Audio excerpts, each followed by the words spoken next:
the studio experience, I'm Cathy's sister, by the way, if you guys know, and the show experience are so different, and we know that. But there's sometimes, if you're not used to regularly doing a lot of studio visits, it can feel like, well, there's not a show coming up, so why don't you come to my studio? Or someone you like their work, but they're not showing right now, let me come to the studio. But it's a totally different experience, so really should be seen as different, because the process of things being made, and all the little bits and pieces you see around the studio, plus the kind of installation sense that they have of groupings of things. I mean, you learn so much being in someone's studio. But then as an artist, when you're having a show and making those choices, having an individual piece stand on its own, not be, with the support of all the works around it, is another wonderful experience too. And that white wall of the gallery that allows you to kind of have things have their space and have people have a different experience. So they're both magical in their way, and really a special thing when someone invites you into a studio. And here's a question. Here's a question. Do you generally learn from when you see your art out of the studio in a clean white box space? And does your dialogue become different? And then does that relate to when you go back to the studio, being in a different place? Well, that's a good question. Like when Rollo and we weren't such good friends at the time, she came to my studio a long time ago, and she said, well, let's get this one out of the studio and look at it like in another space.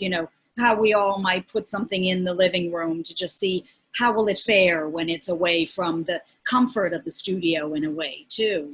I think all our support each other. The language is similar. And if you have to pick a piece to put in a group show, which one do you pick? One each has to kind of say a lot, and stand up on its own.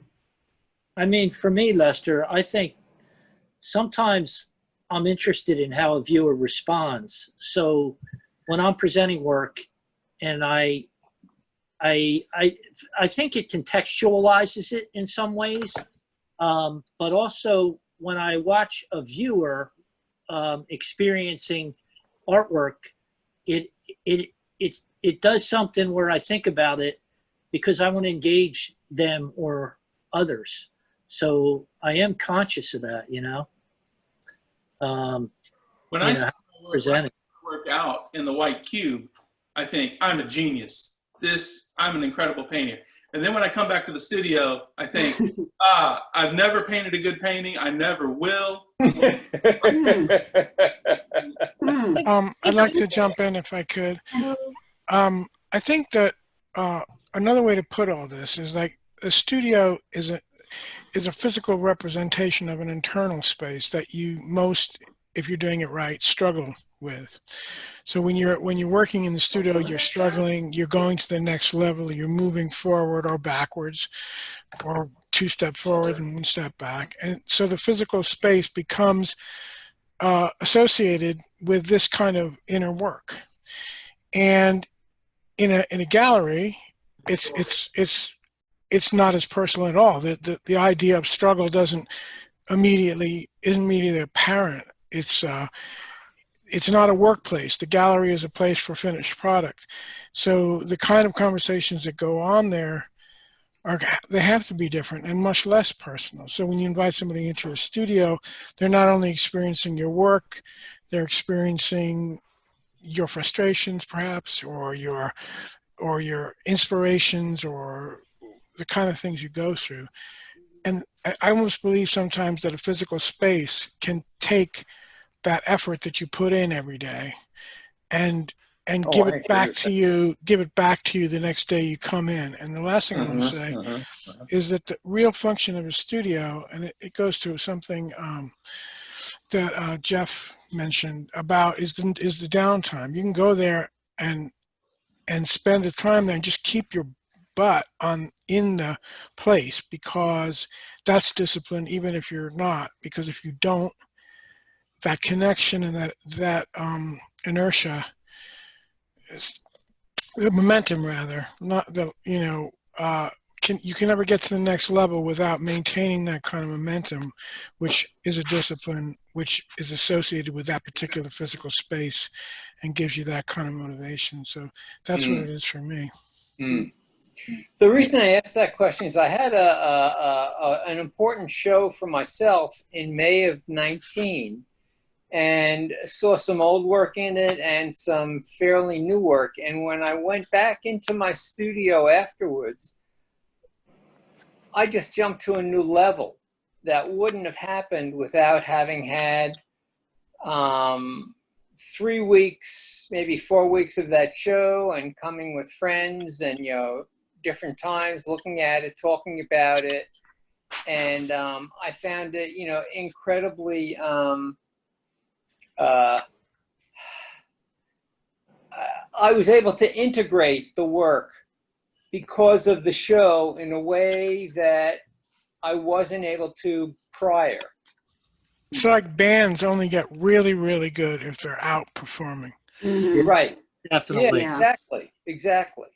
You work in the studio, yeah, definitely. Yeah. Have a terrible block after a show. I think it's also important to remember that, we're talking about the galleries being a place where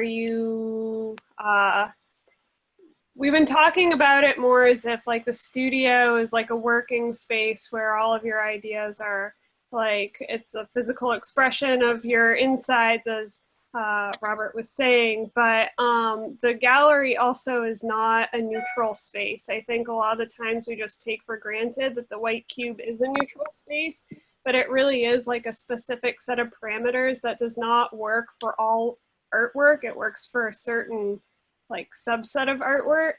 And so I think that is where this contrast between like studio and gallery is like especially important, because sometimes in the studio you're able to visualize better what is the best space for the artwork because you have that context around it.